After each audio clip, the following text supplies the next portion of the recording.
You're listening to the Good Question Podcast with Richard Jacobs. Our goal is to make each of our guests exclaim, that's a good question.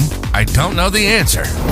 Because when that happens, it means you, the listener, may be inspired to learn more beyond the interview and to ask great questions yourself that lead to new insights. In this podcast, we cover historical and current anthropology, comparative religion, and history.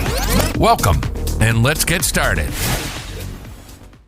Hello, this is Richard Jacobs with the Good Question Podcast. My guest today is Elena Gross. She's a neuroscientist, founder, and CEO. We're going to talk about the topic of migraines and hopefully how to relieve them, maybe prevent them, maybe stop them from happening for sufferers. We'll see. She's the founder of Ketones and Migraine-Friendly. I don't know if I pronounced it right. Brain Ritual, we just rebranded to call the brand Brain Ritual because it's easier to pronounce. Migraine-Friendly is quite a mouthful. Okay, so founder of Ketones and Brain Ritual. Okay, very good. Well, welcome to the podcast. Thank you so much for being here. Yeah, tell me about your background. Why are you interested in migraines and neuroscience? You know, unfortunately, a lot of people have personal experience with stuff like that, and that's why. So I'm guessing that's what's happening with you.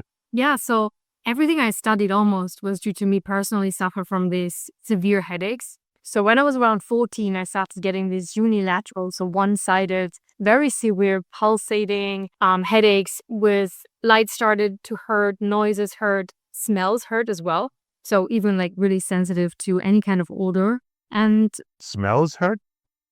Like you'd smell something and it would make your head hurt? yeah, you smell something and it's very uncomfortable. It makes you nauseated and it almost hurts. It's hard to describe. And also the light is too bright. Any sensory input is basically too intense. It's difficult to say for somebody who hasn't experienced. Maybe think about this being like 1,000 bottles of perfume in one room, right? And you're in there. At some point, you're probably getting sick and it's too much, right? So my brain actually is you're very hypersensitive. Is your neurons a bit like epilepsy? They fire too quickly and too much. So that can mean that just normal benign stimuli like a bright light or a fluorescent light in a hospital or a shop, all of this can be almost painful.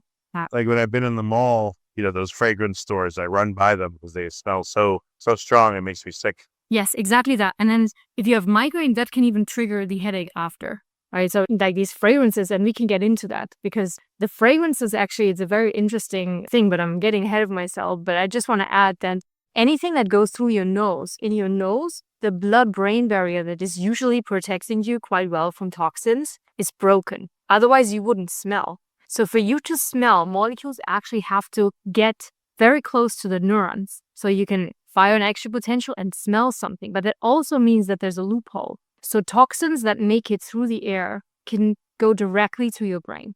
And so that's why perfumes, and I'm going to put this right out here, perfumes are going to be the next smoking. Most people don't know yet. 50% of perfumes have toxic substances, and the migraineurs in that sense are the canaries in the coal mine, right? So if you run past these shops, you're doing something good for your brain, for sure.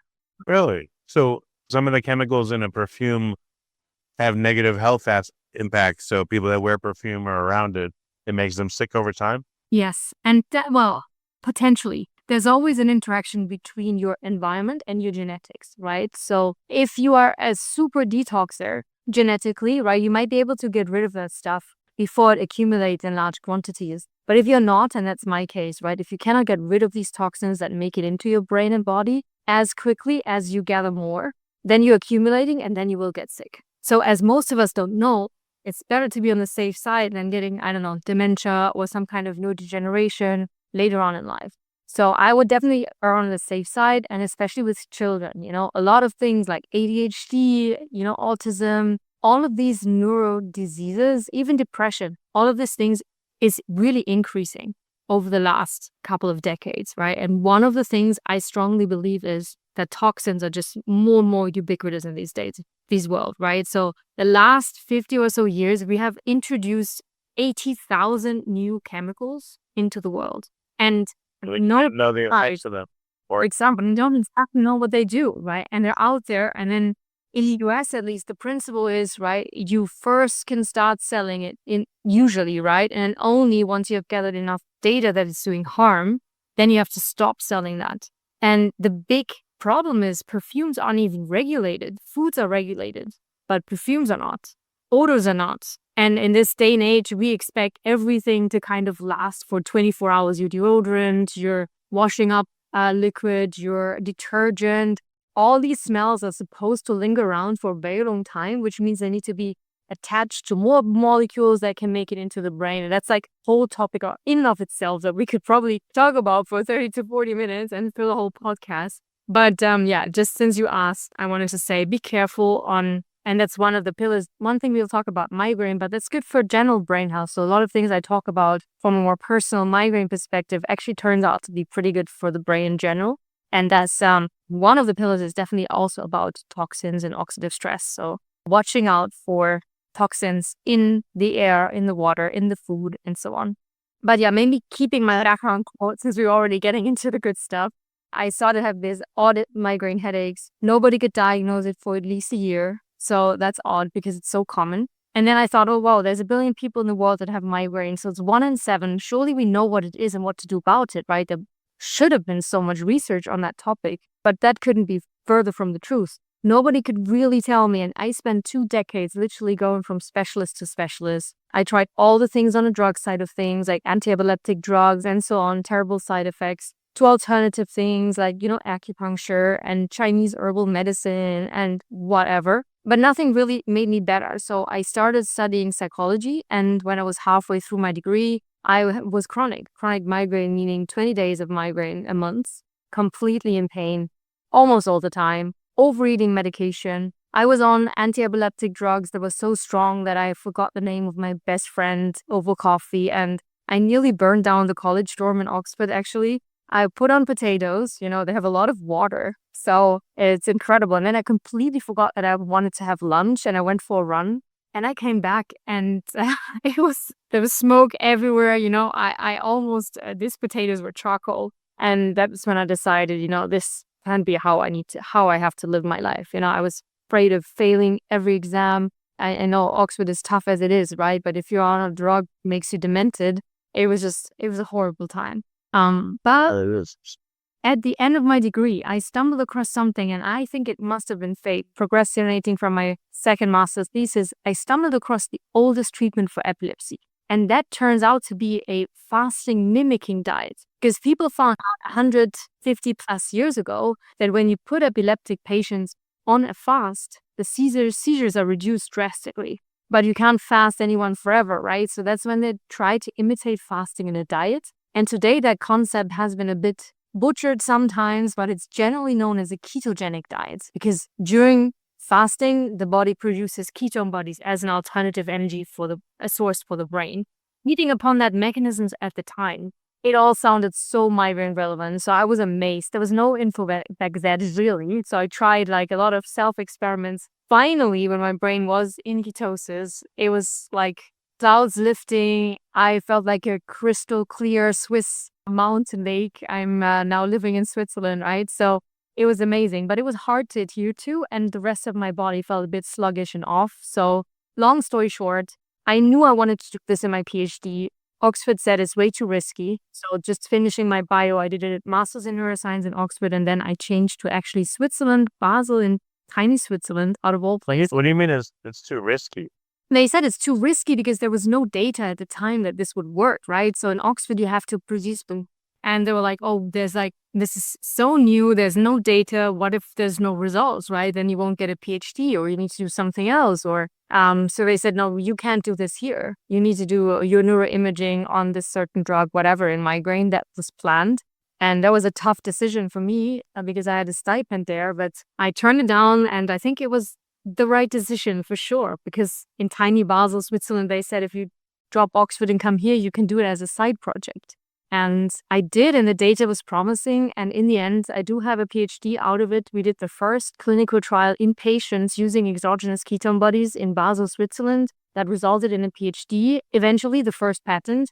And when Novartis, Roche, and so on weren't interested in doing anything about it, even though I have zero business background and I didn't know what that even means, I eventually had the courage and founded a startup, did some more research. We had the first patent, and then eventually, after several years and finishing the PhD, we now just launched last June in the US with a medical food. A medical food is something between a supplement and a drug. So it's safe ingredients, but against a disease, in this case, migraine. All safe ingredients with research behind it, where we address the metabolic shortcomings or the metabolic deficiencies, nutrient deficiencies in migraine. And this is what gave me my brain back, because migraine and epilepsy are related. So what we know was working from ketogenic diets in epilepsy, we kind of have now at least partially replicated in a product to give the brain its energy back. And for me, migraines were warning me from energy deficiency. And I have my life back now. I'm down from like 20 days to 1. I was never even imagining that I could do a full-time job, but now I'm doing like 150%, running a startup, with everything that it entails. And I'm super grateful. I already won, and now we want to help other patients. We're running a depression trial now because it turns out that neuropsychologic diseases have a lot in common. At least a subgroup has these metabolic energy deficiency issues. So we're now extending to mental diseases and also longevity in the future as well. So did you depend on, did you go on a ketogenic diet, or were you just answer upon exogenous ketones? Yes, initially, yes. And I was struggling quite a bit because in migraine, you see, I had been on a high dose of medication for over a decade. And my liver was struggling. So when you're on a strict ketogenic diet, your liver is the prominent ketone body producer, right? The primary ketone body production side. My liver was struggling, and I think it still is. So a strict ketogenic diet was not feeling right long-term for me. This is when I turned to exogenous ketone bodies. So what we are using is the human identical version, the D-beta-hydroxybutyrate, attached to some minerals that play a role in migraine as well, like magnesium and so on. What does that mean, though? Are you supplementing with them on an empty stomach? Is it a meal replacement? Is it an additional? Yeah, great question. Great question. So this product is now called Brain Ritual, and it basically has over 30 ingredients.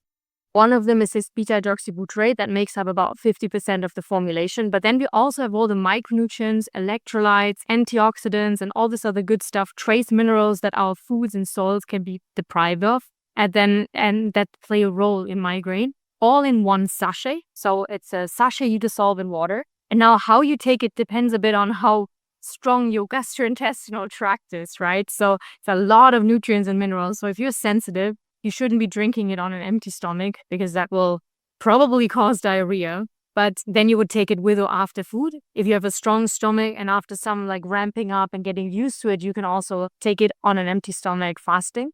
It also depends on your goals and your dietary. Can you intermittent fast? Then of course you can take it fasted. So with exogenous ketone bodies makes fasting maybe a little bit easier. If you are sensitive and you can't fast because you still have chronic migraines, then maybe don't. You can also sip it throughout the day. It's very stable in water. So you can just mix it in the morning and then have a couple of sips while you get through the day. Currently it's orange flavor, but we also have different flavors coming up very soon. I'd encourage you to do no flavor one, because I did a lot of exogenous ketones for a while, and the flavor ones are horrifically disgusting. You had to have a large volume of them. So what I would do is I would get this one called Keto Force, which had no flavor. It was even worse. But what we were, I put a little bit of lemon juice in it and a little bit of water. So it was the size of a shot, like 2 ounces. And that I could go gulp and get down, even though it was disgusting. And I didn't have to drink 8 ounces or 12 ounces. So, you add that to your product mix so people can do that. Yeah, so these products were still racemic. What does that mean? So it's molecules that have different functional groups. They're basically handed. So even your hands have the same ingredients. They have the same fingers, right? You can never align them. So you can never put your 2 hands, even if you now are trying, right? You can never put them on top of each other so they have the same orientation. They always have a different orientation in space. And that's true for molecules as well. Now, in the case of ketone bodies, this is certainly true. And if you want to make them the cheapest way, synthetically, you will get 50% of the left, like the left hand, and 50% of the right hand of the molecule. In the body, the most predominant one is the right-handed one. Now, it turns out that this racemic mix tastes much worse than the more humanly present right-handed molecule. So I think you might have Keto Force was tasting quite horrible for sure. I remember that version. Some of those are also very synthetically sweetened and stuff. If you try our versions, I think the flavoring is much better these days. It's not perfectly delicious, but it's certainly not like Keto Force or other products where you can't tolerate it. I mean, taste is subjective. Some love it, some don't like it, but it's certainly not as bad as a ketone ester or a very early version. But what I'm saying is, if something doesn't taste good and you have to have a lot of it, you got to try to make it taste as good as possible so people they don't throw up. But if something's truly horrible, you want to have a minimum amount of liquid as possible. So that's why, like, at both ends of the spectrum, some people I've seen, like myself, if it's a little bit of liquid, I'd rather that and it's awful rather than a lot of it and it's like, So it's just. But that's true. Now with ours, it's subjective how much flavor you want and how much sweetness. So what you can also do, if it's too intense, you can just put it in 1 liter of water because it's not disgusting, but it may be too intense. And then some people find it more palatable. But going forward, once we're maybe a little more than a small startup and have a bit more funds and sales, we can also put it into capsules. And then it's like no flavor at all. But I don't know, would you swallow 10 capsules a day or? See, that becomes another problem. That's why I'm suggesting, for your product that in the future, if you do no flavor, but minimal amount of water again, and maybe like a little bit of lemon juice, it's enough where it's like a disgusting margarita, but you can get it down and it's not as bad, Again, like if you told me, if you gave me the trade-off if you gave me the trade-off between something that tastes awful, that's only 2 ounces versus something that tastes just bad, 8 ounces, I'd rather do the awful, just to get it out of the way with a chaser or something, And you can totally put it even in like a shot, even the current version, right? You decide how much water. If you want to chug it and you just put very little in, totally up to you. That's an option as well. And it's a good option. Actually, we should put that into our advice for people that really don't like the flavor. We also suggest adding lemon or ginger juice or some tart juices really help and having it cold. But just putting a shot, downing it is probably a very good idea as well. When should people have it though? Before they eat, after they eat? What if they're going to eat if they're going to eat a keto type meal? Okay. But what if they want ice cream and, they're eating sugar, but they have the ketones with it? Wouldn't it be maybe counterproductive? Like when should it be consumed? Yeah, that's a good question. Now, with the carbs, the study we did was actually on a normal Western diet and they had carbs alongside it. Whether this is the ideal state to do for years, it's a bit unclear. So what we know is that it lowers blood glucose, which raises the question, is it better to have ice cream and no brain ritual or ketone bodies, right? Or is it better to have ketone bodies and ice cream, even though it's not natural chronic state, but your blood sugar is still lower than it would without it? And there's one state in nature where this would have happened, right? So you would have high glucose, high insulin, and high ketone bodies if we think 10,000 plus years ago, when you're starving and you're running away from a tiger. So in that instance, you have everything elevated. And that's where you're mentally the sharpest. So I can tell from my own experiments, like if you ever have a race or an exam or something where you need to function on your best cognitive function, right? Then it's actually interesting to combine exogenous ketone bodies with some sources of carbs. We see that also in professional athletes, right? Trials were not positive anymore. If they would, in the race or whatever, they would just use the ketones. You would have to have some sort of carbs as well. So ketone bodies burn the best, or fat burns the best in the presence of some carbs or glucose. That's just a fact. You're not always chronically running away from a tiger, right? Why would that happen? I thought that, like everyone, when they talk about ketones, they always talk about switching from one type of, metabolism to another. And that's wrong. That's wrong because you're not, it's just a metaphor, right? Because you are switching from the main, but you're always doing both at the same time. They never tell you that if you don't have glucose, you're dead. You're always burning glucose and ketone bodies at the same time. Your brain needs 30 to 40% of energy from glucose always, if you're starving or not. So the body can make some glucose for that reason, right? You always need both. You will always do both, but you may be switching from, let's say, the main caloric or the main ATP production may come from fat rather than from carbohydrates, for example. So you're switching maybe the main source, but you're always doing both at the same time, always. So that's interesting a lot. Like, how are you not doing either or? No, you're always doing both. No, the question is, Well, if you're on a standard American diet, you also will most likely, not always, but most of us would still produce a minuscule amount of ketone bodies, even on our high carb diet. So even in that instance, you're doing both, but very limited and maybe not in an adequate way. So can you earn ketone bodies and glucose at the same time? Absolutely yes. 100%. And what you're really doing is you're just changing the ratio of ketones to glucose at a given time. So, but have you now dialed that back and forth to see what's the optimal? Are there multiple set points that will give you different functions? Yeah, excellent question. And that you can do with exogenous ketones, right? If you do it with diet, it's very hard to control the ratio because you don't know. So there's so many things that will change endogenous production. If you're stressed, if you haven't slept, if you have a virus, right, your body will inhibit ketone body production because cortisol goes up. Whenever cortisol or adrenaline go up, then blood glucose goes up, right? And so there's so many things, or even you might be reacting to dairy, or even if it's cheese, right, on a ketogenic diet, there's so many things that may impact how much ketone bodies you are making and actually using. With exogenous ketones, you can change the ratio. Now, what's the optimal ratio? I would always recommend, like, this shouldn't sound like I'm recommending ice cream and ketone bodies together, right? The safest way is to not eat those at the same time.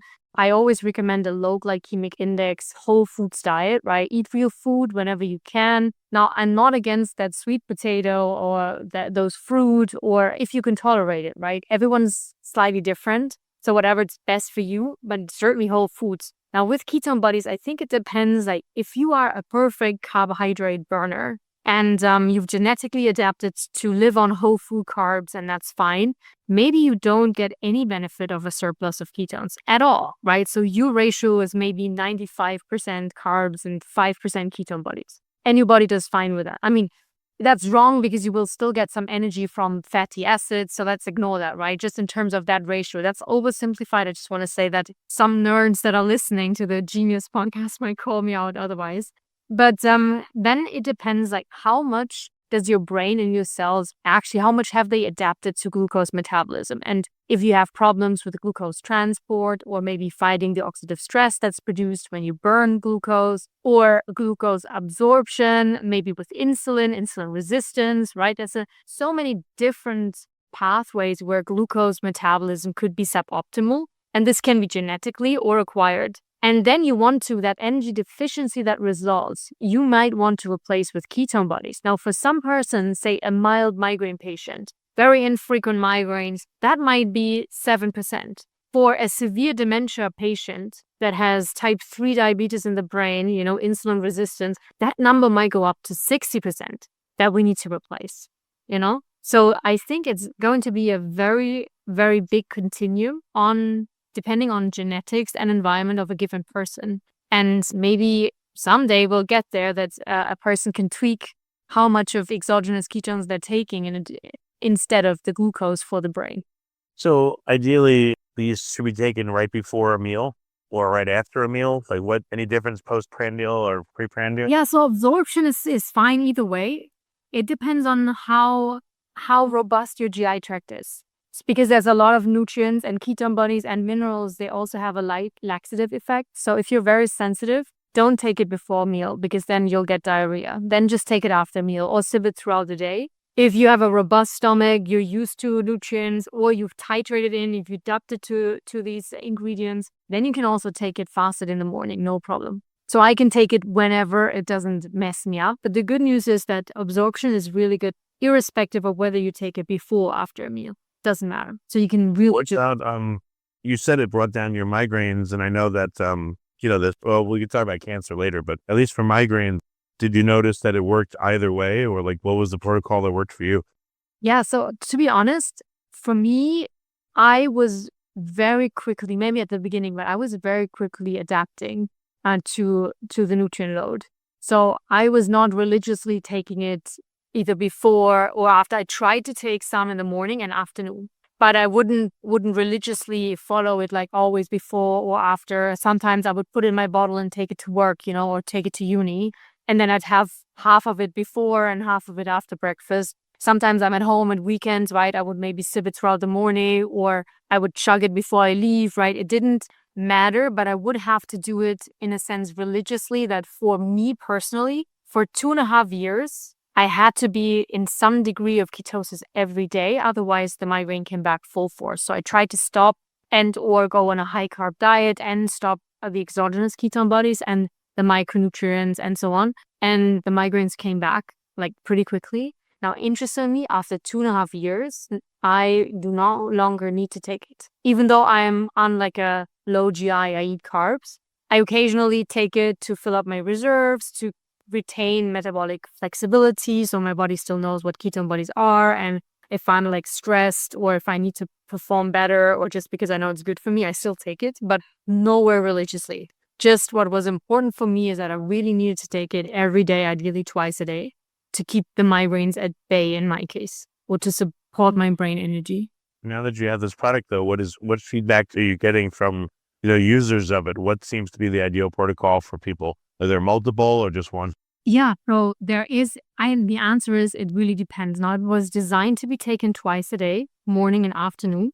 Now, some can take it whenever because they're robust, but some really have gastrointestinal issues, and those are the ones that take it after the meal, and they sip it through the day.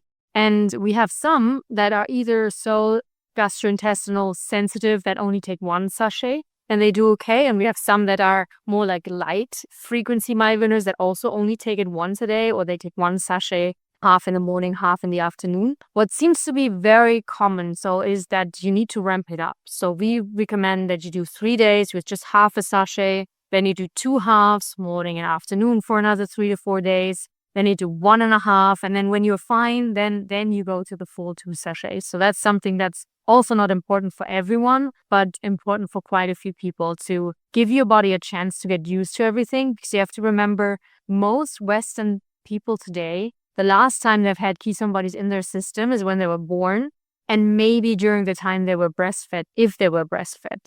And at least that was my case. And after that, we're put on a Western diet. We don't make any ketone bodies at all. So the body takes some time to press the transport system, the enzymes, that we can use those molecules again. It's all still there, right? But it's a bit like an IKEA manual for ketone bodies, transporters, and enzymes, and so on. They're all stuck together if you haven't used them in 30 years or whatever it may be, right? So then you need to slowly unglue the pages to finally find the right instructions to, in this case, like the genetics, right? To basically be able to produce that again in sufficient quantities. So that's the keto adaptation period that you might have heard before. Who should have this and who should not? Sounds like migraine sufferers, this will help them, but are there any people that should not do this for whatever reason? Yeah, that's an excellent question. And nothing works for everyone, right? So we say one thing that we found in our research is that there may be a subgroup of migraine that we term metabolic migraine. These are the sufferers where the migraine is warning them. Pain is always a warning signal, right? So we need to figure out, what is it warning you from? And in some patients, it's warning you from either a lack of micronutrients or antioxidants, or an energy deficiency, or too much oxidative stress. We call these metabolic migraineurs and designed for them. Now, who shouldn't have this?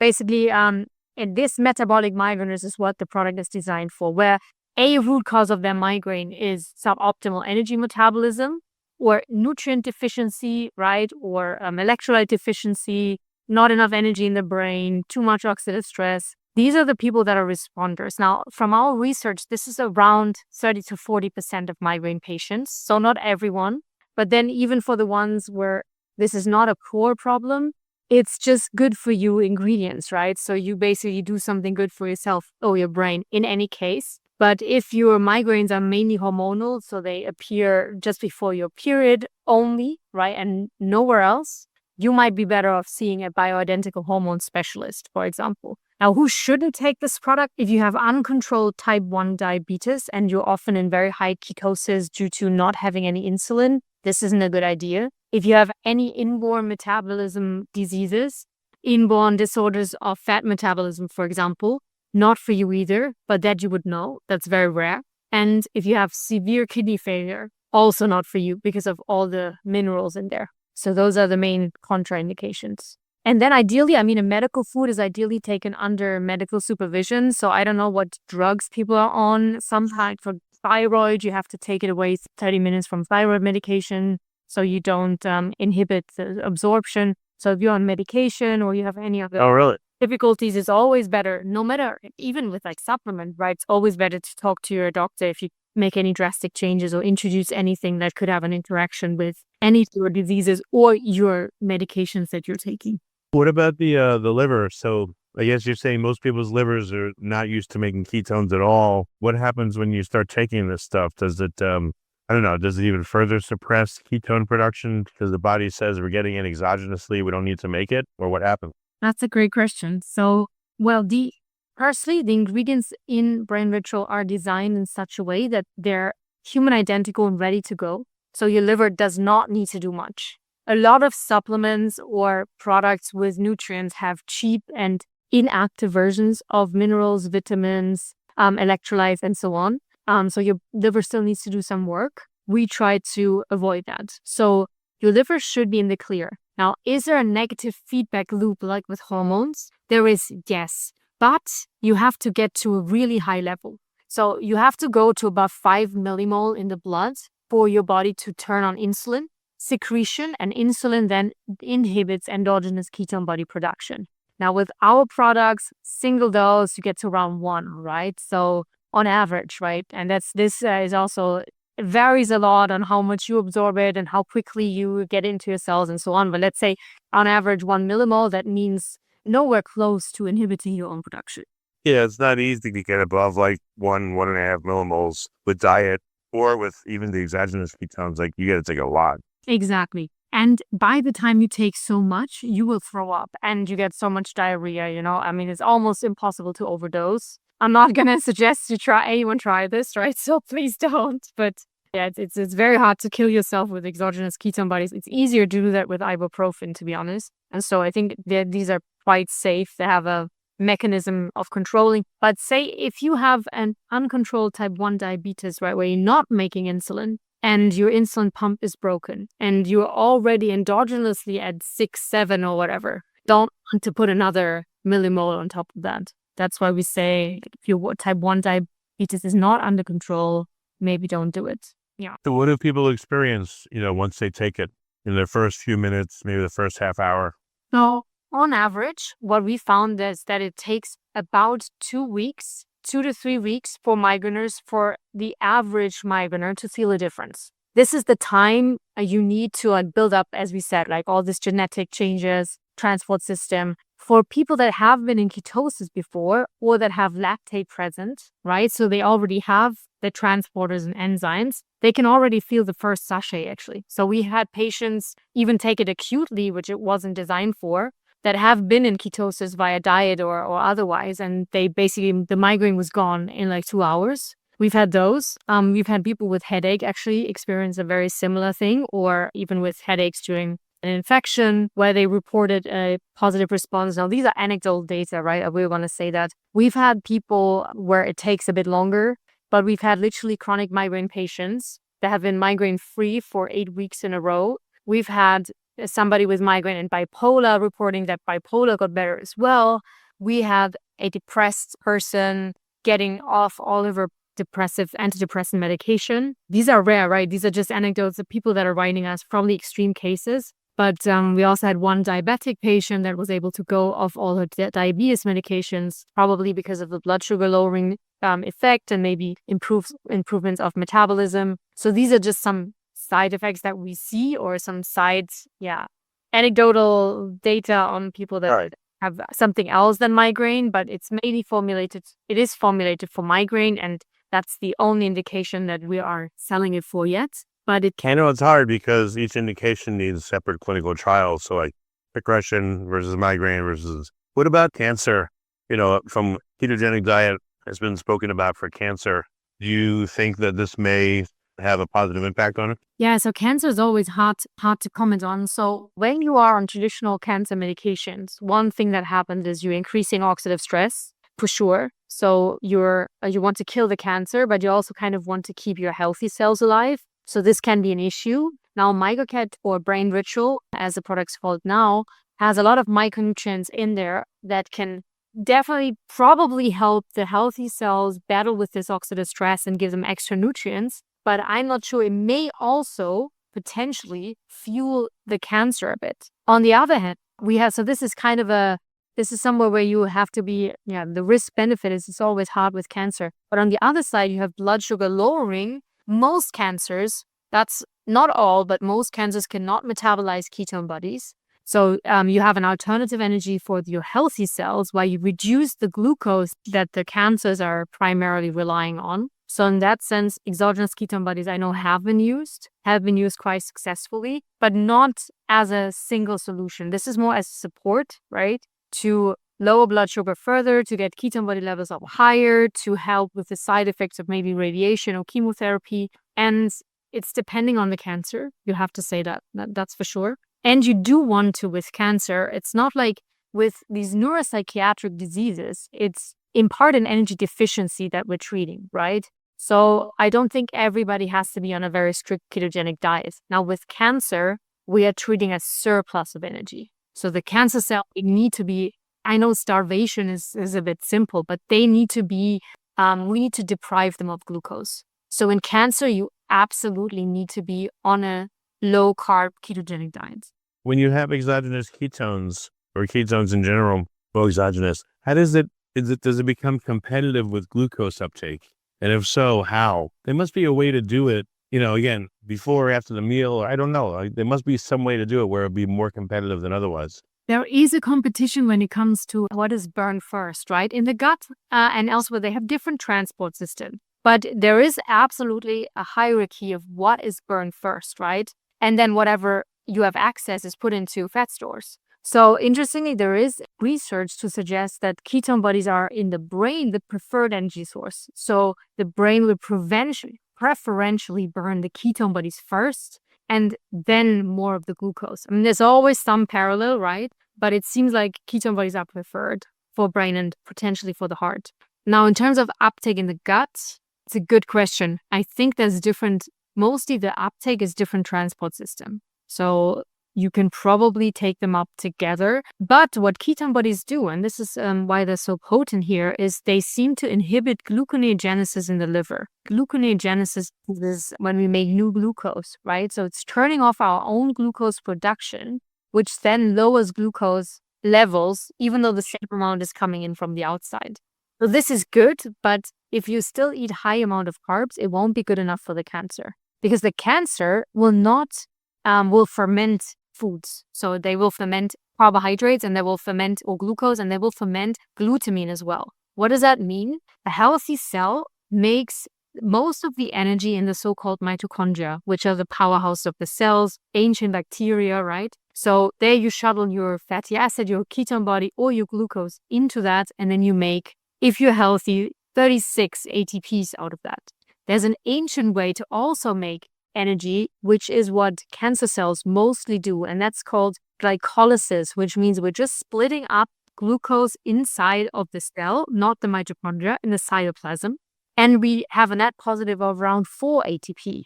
It's much less energy effective, which is why cancer people also oftentimes lose weight, because these cancer cells, they really eat a lot of glucose, so they can eat what they want, they don't gain weight, but the cancer cell is growing fast. So if you use ketone bodies, they cannot be burned in the cytoplasm. They had to go in the mitochondria, which in many cancer cells, that's broken. So the cancer cell will thrive on glucose and glutamine, the amino acids. So that's why it's I think, in my opinion, mostly necessary to really cut down on carbohydrates and glucose when you have cancer. And then exogenous may be an additional tool for sure to drop glucose even lower and get more energy for the other healthy cells. Well, for the average person, maybe the best plan, if they don't have cancer, but just for health, is to do this with every meal.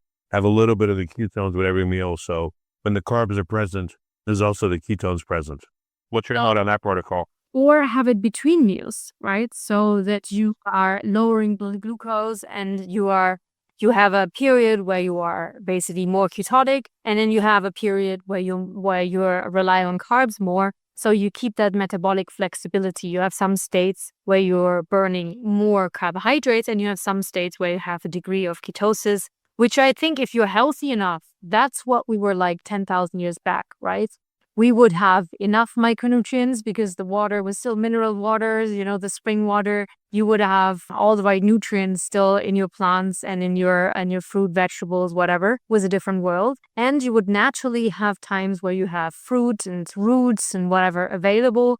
And then you would have times where you have more meat and fat and maybe some leaves or whatever available in winter. So I think that our ancestors would go out of periods of ketosis and carbohydrate metabolism very easily. And that's what metabolic flexibility really is. So as an analogy, we could say 10,000 plus years back, we would all be hybrid cars. We could use electricity and petrol whenever we needed to. We could switch back and forth, whatever was there, right?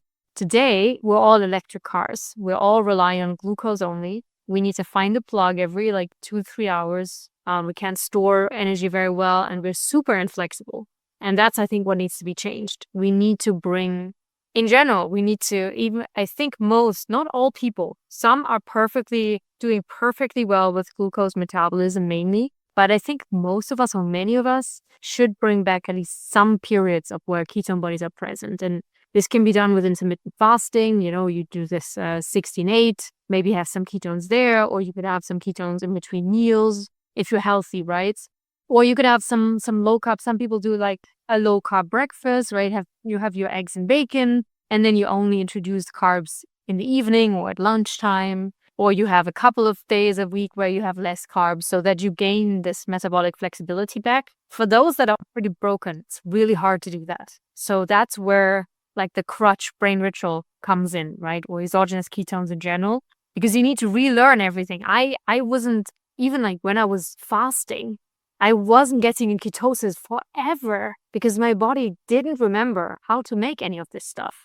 If you have real trouble fasting, right, I would say don't force yourself, ease into it, listen to your body, maybe add some exogenous ketones at first for your body to reacclimatize and remember, right? And then it should get easier over time. Well, maybe it's not forgetting. Maybe the metabolic pathways are methylated over or something. Exactly. They're not completely forgotten. They're just hidden. And it's the pages are stuck together.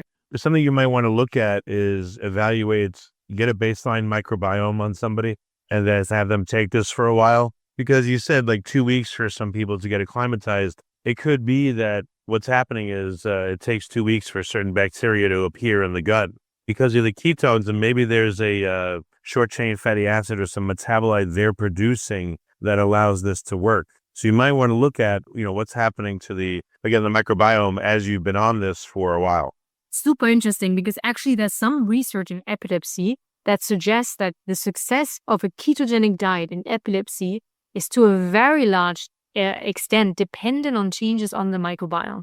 So it's really one of the key drivers of the effect is that the microbiome adapts. And what is interesting is that beta-hydroxybutyrate, the main ingredient of brain ritual, that ketone body, is very close to butyrate. Butyrate is that short-chain fatty acids that a healthy gut bacteria produces for the brain, and that also the endothelial cells of the gut lining and also needs to function well. They need that as an energy source, right? So in that sense, it may very well be that there's very positive effects on the microbiome that we haven't studied personally, but that I know are taking place in children with epilepsy on a ketogenic diet, for example, and I think also in other patient populations that have been studied. So this may very well be, part of the effect. And the microbiome essential because the microbiome is a factory, if it's good, right? It's a factory for bioactive vitamins, short-chain fatty acids, so for nutrients for the brain. So a lot of nutrients that the brain needs are actually made in the gut. Is ketone metabolism understood? What are the products that it breaks down into? All the steps of it? I mean, oxidative phosphorylation, fermentation seem to be understood, but again, what about ketone metabolism? Maybe there it would point to, oh, look, there's this molecule that cleaves it and makes the butyrate. So it dovetails into that normal path of what the brain needs. Is it fully understood? I mean, we do know, I think one pathway is how it's turned into this coenzyme A, and then that's not my specialty, and then burn the Krebs cycle, right? The Cs are taking off, and then in the end, it's CO2 and water. But there may be a pathway, exactly as you say, right, where it's maybe the hydroxy group is taken off somewhere and it's turning to butyrate. Who knows? could be true. I mean, maybe somebody knows. If anybody listening does, I would be interested to hear that as well. Well, I'm sure I don't know, but that doesn't mean it's not possible, or we as humans don't know, or as the field. So it's a good point. And it's really just a field that has gained interest in the last 10 or so years, right? Dominic D'Agostino was one of the first ones. He was my external Ph.D. supervisor in. Oh, cool. I've interviewed Dom. He's a great catch. Oh, you know Dom? Yeah, I met him at a metabolic health summit, and I've interviewed him a few times. Hey, I was a speaker there a couple of years back, and I was there from the first one. Was still packing boxes, I was in the back helping. I know Angela Poff quite well, and Yep, I met all of them. Oh, cool. Yeah, and Patrick Arnold, right? He was the one who gave me the first exogenous ketone buddies, Ketocana at the time. Yeah, that's right. That's why I asked Dom. He said, try Keto Force. Because I said, is there one with no flavor? He's like, you're not going to like it, but try it. Yes. Oh, God. Yeah. Keto Force was at the time the worst in terms of flavor. Ketocana was easier to ingest, even not delicious, better. Yeah. Oh, great. Dom, Angela, metabolic. Yeah, I will definitely. Last one was the only one I missed because it was sick, but I'll most likely be. Yeah, I met Thomas Seyfried there and a whole bunch of people. Oh, would you like the kind of thing? I'm not sure that's a place. You should come to Keto Life in Switzerland. It's the most beautiful keto and metabolism conference that you'll ever be at in St. Moritz. I'm sure you'd love it. I mean, it's, of course, far travel. That does sound great, though. Yeah, I'll ask you about that offline. That's excellent. Yeah. For right now, we're out of time, but it's great talking to you. So where can people get these products? Let's point them to where they can go shop if they need help. Yeah, so the products are available at brainritual.com. Fairly easy. But then also, if you want to just learn more about metabolism and migraine metabolism, what oxidative stress is, what you can do, I developed like a 4-pillar model on how to improve metabolism in migraine, with or without. I mean, this brain ritual feeds into these 4 pillars, but complete free information. I made a YouTube course. There's a paper on how to do that in lay people's language, so hopefully easy to understand. You can find all of this at drelenagross.com. So myname.com. And there's a lot of free information. And also I'm on Instagram and all the social medias with lots of information, completely free. So either the brain ritual or that will give you some information. Well, very good. Well, Elena, it's been great to talk to you, and thank you so much for coming on. I appreciate it. It was great to talk to you too. Thank you so much. It was a pleasure. Thank you for listening to the Good Question Podcast. Please email support@thegoodquestionpodcast.com if you have any referrals to great guests for us to interview. Visit thegoodquestionpodcast.com to hear more interviews. And please help us spread the word by rating and reviewing us on Apple Podcasts, iTunes, Spotify, YouTube, or wherever you listen to this podcast.